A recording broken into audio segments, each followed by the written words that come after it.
We're diving into the Buffalo Bills pre-draft visitors and taking a stroll down memory lane and reflecting on who the Bills picked the last time they were scheduled to pick in the same spots that they are this year, today on Locked On Bills. You are Locked On Bills, your daily Buffalo Bills podcast. Part of the Locked On Podcast Network, your team every day.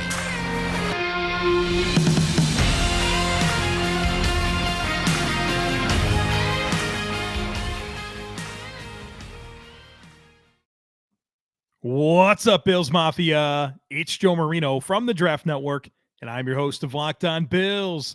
Happy Wednesday to you, and thank you for making Locked On Bills your first listen every day, or if you're joining us on the YouTube channel, your first watch every day. Today's episode is brought to you by BlueNile.com. This Mother's Day, give mom something she'll treasure forever with fine jewelry from BlueNile.com, and Locked On Sports listeners get $50 off $500. Use code LOCKEDON at checkout. So we are getting closer and closer to the 2022 NFL Draft. And tomorrow, Thursday, I think that's the 21st, is the last day that teams can host prospects for a pre-draft visit. And you are allowed 30 pre-draft visitors to come to your facility and meet with them. And the Bills have met with 16 players that we know of. Now, they could have met with more, but there's only been 16 that have been reported. And so today on the podcast, I want to look at those 16 players, have a little conversation about each one of them, and talk about where they may be targets for the Bills in the draft, and just talk about them as players and how they would fit. And this obviously will give us some clues into what the Bills are ultimately going to do next week when they're on the clock. And so segment one will be the defensive players that they've met with. Segment two will be the offensive players. And then we are going to close out the podcast by doing something really fun. I'm going to go back and look at each pick that the Bills made the last time they held the pick that they do for this year's draft. So they pick 25, 57, 89, 130, 168, 185, 203, and 231. I want to go back and look at who they picked the last time they picked in those exact slots. And that's going to be really fun. We'll have a fun stroll down memory lane to close out the podcast. So of the 16 players that the Bills have met with, 6 of them are defensive players. Let's talk about them. Real quick, I'll give you the list, then we'll break them down. Andrew Booth, cornerback, Clemson. Martin Emerson, cornerback, Mississippi State. Lewis Seen, safety, Georgia. Nick Cross, safety, Maryland. Brandon Smith, linebacker, Penn State. And Chad Mumma, linebacker from Wyoming.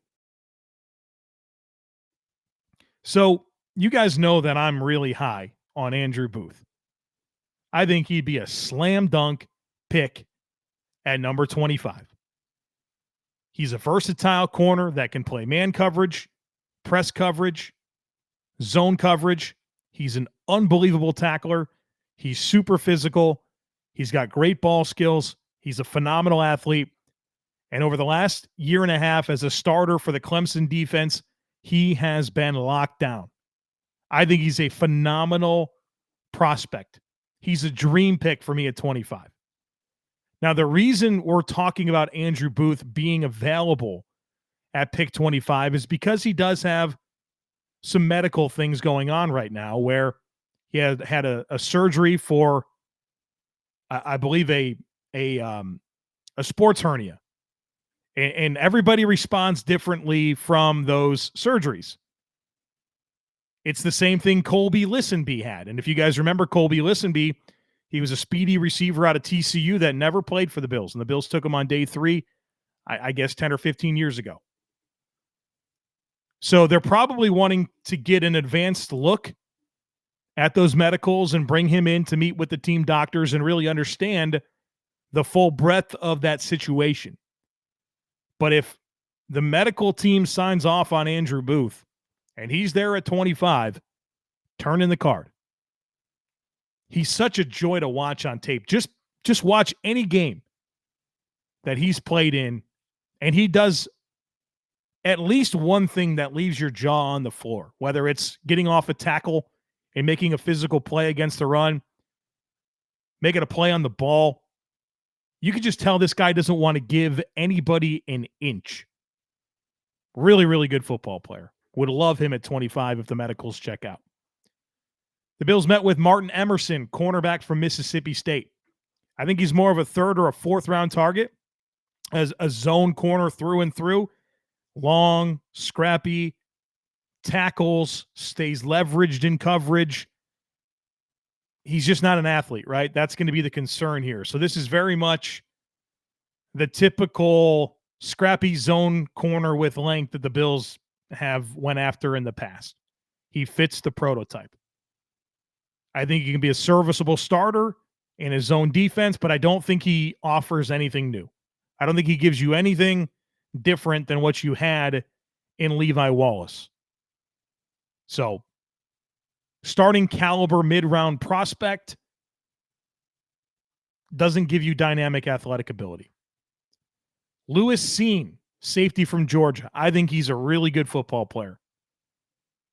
There are some teams that I think would make a good first-round destination for him. I think he's definitely a top 50 player in this class. And so for the Bills, he would either be a trade back option or ideally 57. Maybe they'd pick him at 25. I don't think it's crazy to think that Lewis Seen is worth the 25th pick in the draft. Now, we can debate the need. He's a safety. He'd be a Jordan Poyer replacement through and through. If the Bills draft Lewis Seen, you can be assured that Jordan Poyer is going to be moved on from after the season. Physical, aggressive, downhill player. He can fit the run from deep alignments. Super aggressive. Really good player. If I felt like the Bills had to get a safety and that they couldn't keep Jordan Poyer, Lewis Seen would be a phenomenal player to add to this defense. Nick Cross, safety from Maryland. Oh, by the way, Lewis Seen, great athlete, by the way. Same thing with Nick Cross, safety out of Maryland.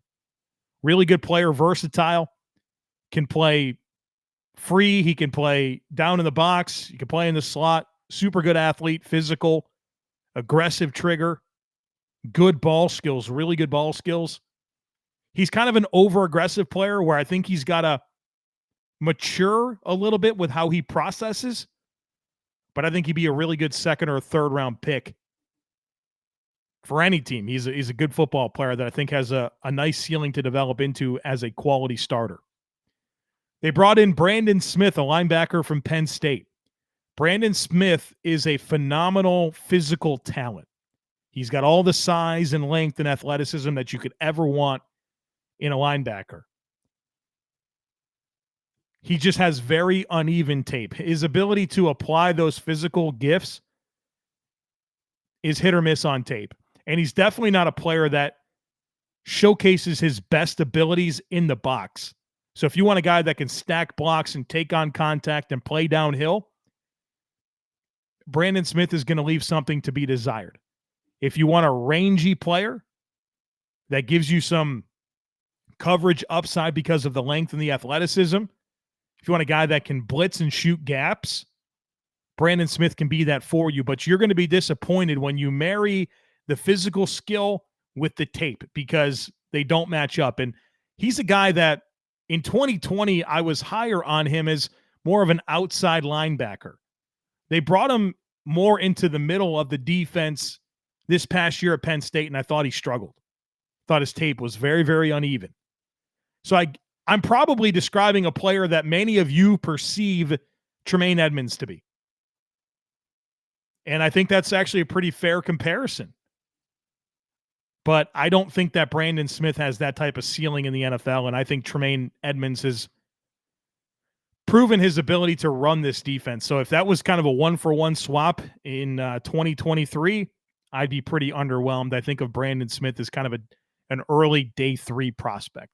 He will probably get overdrafted because of his physical traits, but the football component of applying those traits will leave something to be desired. They also brought in Chad Mumma, linebacker from Wyoming. I think he's a stud football player. I think he's my third linebacker in this class. Would make a great second-round pick for the Bills. I think he's a really good processor that plays through contact, that tackles well, and is smart in coverage. I think he's a stud. I think he's a perfect A.J. Klein replacement, has upside to play any of the linebacker spots, and should be a plus special teams player. Good player. The thing with Chad Mumma is you wish he was a little longer, and sometimes that will show up when he's trying to tackle outside of his frame, but it's a minor gripe. I think he's going to be a high-quality starter in the NFL for a long time. Whether she prefers a statement piece or everyday subtle elegance, BlueNile.com has fine jewelry options for every mom. Shop high-quality classic diamond earrings, elegant tennis bracelets, or gemstone pendant necklaces. Looking for fine jewelry but having trouble choosing? Blue Nile has jewelry experts on hand 24/7, available via phone or chat to help you find a memorable gift at every budget.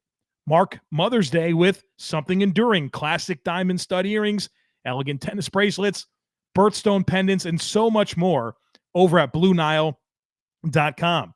Are you celebrating the special woman in your life? BlueNile.com. You can easily navigate thousands of fine jewelry options at every price point. This Mother's Day, give mom something she'll treasure forever with fine jewelry from BlueNile.com. And Locked On Sports listeners get $50 off $500. This podcast exclusive is only good through Mother's Day. Use code Locked On. That's code Locked On. Plus, every order is insured, ships free, and arrives in discreet packaging that won't give away what's inside. Shop stress-free and find your forever piece. Go to BlueNile.com today.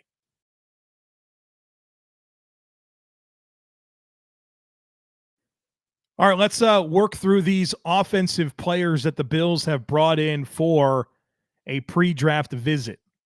They brought in 3 running backs: James Cook from Georgia, Breece Hall from Iowa State, and Isaiah Spiller from Texas A&M. 1 wide receiver, John Metchie III from Alabama. 2 tight ends, James Mitchell from Virginia Tech, Isaiah Likely from Coastal Carolina. Oh, yeah, and Jalen Weidermeier from Texas A&M. And then 3 offensive linemen, Sean Ryan out of UCLA, Dylan Parham out of Memphis, and Nicholas Petit-Frere from Ohio State. So let's talk about these players, where they might be targets and how they kind of fit. We'll start with the running backs. Isaiah Spiller, running back, Texas A&M. You know, he's my number 1 running back in this class. I think he's the best combination of vision and contact balance, good in pass protection, has baseline receiving skill, just a very savvy ability to press the line of scrimmage, manipulate the second level, run to daylight, and he's tough to tackle. I think he's an absolute stud. I wouldn't pick him at 25, but I'd love him at 57. They also brought in James Cook, running back from Georgia. This is the best pass-catching back in this class. He's a good athlete that really thrives as a route runner. He's got good hands, and he's got good ball skills. You can see him win down the field. You can play him in the slot. He is a pass-catching specialist through and through. And he's got the speed to test the perimeter as a runner. Good inside-outside runner. Now, he doesn't have the type of body type that is going to project well to running between the tackles a ton. He's kind of skinny and narrow build, especially kind of in his lower half. There's not a lot of thickness there. But as a niche back on day 2, kind of that third round range, I think you can get a lot of value out of James Cook, who is the brother of Dalvin Cook. Breece Hall, running back from Iowa State, has a lot of pass catching ability, great combination of size and athleticism, really creative in space. So if you want that home run threat that you can get the ball into space, ask him to create and make big plays, Breece Hall can do that. Now, where I get a little underwhelmed with Breece Hall is that I just don't feel like he has good first-level vision or contact balance. This isn't a player that I think does a good job of pressing the line of scrimmage and widening gaps and manipulating the second level. He's got some issues there. He doesn't have a very natural feel for doing that. And he's got a lot of light boxes that he feasted on at Iowa State, right? We're talking about the Big 12 clear air production. And so I wonder about how much of this translates to the next level, but he's a really intriguing player in terms of pass catching ability, size, and explosiveness. I just wish the first level vision and the contact balance were better traits for him. Moving on to wide receiver, John Metchie III out of Alabama. Talked about him a few times on the podcast. Great route runner, can win vertically down the field. He's good after the catch. He just doesn't have the most consistency at the catch point. I don't think he has natural hands, and I'm not overly impressed with his ball skills. But the whole get open part of being a receiver and winning after the catch part is really good. The challenge is playing through contact, catching the football in traffic, and being consistent with making plays on the football. I think with John Metchie, he's going to be one of those players that you just kind of have to live with some of the variance. You know, he's going to give you a lot of plays, but there's going to be some plays that he's not going to make, and that's going to frustrate you. Now, they met with 3 tight ends. These are all interesting players. One very different than the other 2. We'll start with James Mitchell, tight end from Virginia Tech. He's a player that I compare to Charles Clay. Not necessarily from a career arc, but a stylistic comparison in terms of body type and how they win. I think that's a good comp, where James Mitchell is a guy that can line up in multiple spots and really give you pass catching ability. Pretty decent after the catch. Is a true move piece that intrigues me a lot at tight end. Isaiah Likely out of Coastal Carolina. He's my number 1 tight end in this class. I'm a big fan. He's a big play guy, super good after the catch. A true mismatch player that I think can stress the seam, wins as a route runner, and just is a very explosive type player that I really like at tight end. I think that he's probably a 3rd-round target, maybe late 2nd round, but certainly an intriguing player for me that, you know, the Bills have 3 tight ends on the roster, and O.J. Howard, Dawson Knox, and Tommy Sweeney. None of them are signed beyond this season. And so we got to be a little honest here about the possibility of the Bills using a fairly high pick on a tight end, and that way they have a cost control player for the next 4 seasons, which they don't have right now at tight end. So they might want to get a little bit cheaper and a little bit younger at tight end with a cost control player. James Mitchell, I think, is a day 3 player, 4th, 5th round. The challenge there is he's a guy that was injured this past season. He didn't finish the year. And so that's kind of a trend with a lot of these players that they brought in, whether it's Andrew Booth, John Metchie's coming off of an ACL tear, James Mitchell. They're kind of taking a look at some of these guys that were banged up. Then there's Jalen Weidermeier, tight end from Texas A&M. I am very underwhelmed with him. He's a big tight end, like 250 pounds, 6'5". But, man, he doesn't block like a guy that's big, and he's not a very good route runner. He's a guy with heavy, heavy feet that I don't think has the separation quickness to get open in the NFL. Now, he's good in contested situations. You know, I think he can box out guys. You could throw the football to him. He'll catch it and get tackled. But I just don't see a lot of dynamic ability as a route runner or just receiving ability in general. I think he translates poorly to the next level. And for a guy that is as big as he is, you just wish he was a better blocker, but he's just not that. So to me, he's a late day 3 type player. But, you know, maybe the Bills like him more than I do. They met with 3 offensive linemen. Sean Ryan's the first one we'll talk about out of UCLA. He was a college left tackle. Doesn't have the length to play tackle in the NFL, but I like him as a guard. A powerful dude. He's got good hands. Pretty decent athlete. I think he's a potential starter, 2nd, 3rd round pick type player. Dylan Parham, I've raved about this guy 100 times on this podcast out of Memphis. Was really excited to see that he was one of the players that the Bills were meeting with. And I think he profiles best as a guard, but he gives you position flexibility. He's played right tackle. He played some center. He played center at the Senior Bowl. I think he's best as a right guard, has a lot of range, powerful. My comp for him is Shaq Mason. I think he's a slam dunk pick in the 2nd round if the Bills were to go with an offensive lineman. And again, like I've said, Roger Saffold, probably a 1-year thing. I think the Bills' offensive line is set in stone. Dawkins, your guards are Saffold and Bates. Morse is your center. Brown's your right tackle. I think that is set in stone. I'd be surprised if it wasn't that. But beyond this year, you have a situation here where Roger Saffold's not probably going to play past this year. And so you might want to start thinking about his replacement. Dylan Parham would be a very natural transition. I think he's going to be a quality starter in the NFL. And then Nicholas Petit-Frere out of Ohio State has played right and left tackle for the Buckeyes. Had a good season this past year for them at left tackle. I think he can be a swing in the NFL. He might have some ability to play guard. And so maybe they're looking for some versatility and a guy that has developmental starter appeal, which I think you get in Nicholas Petit-Frere. We talk about Built Bars all the time, the world's best tasting protein bars, but have you tried the Puffs? If you haven't, then you're missing out on one of Built Bar's best tasting bars.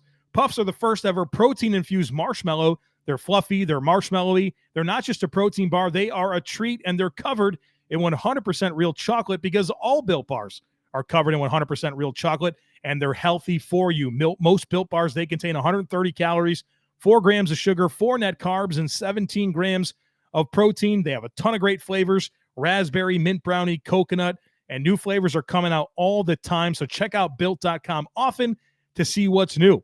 And at Built Bar, it's all about taste. They make it taste delicious first, then they figure out how to make it healthy. And I don't know how they do it, but they pull it off every single time. I got a deal for you. Go to Built.com. Use our promo code LOCKED15. You'll get 15% off your next order. Again, that's promo code LOCKED15 for 15% off at Built.com.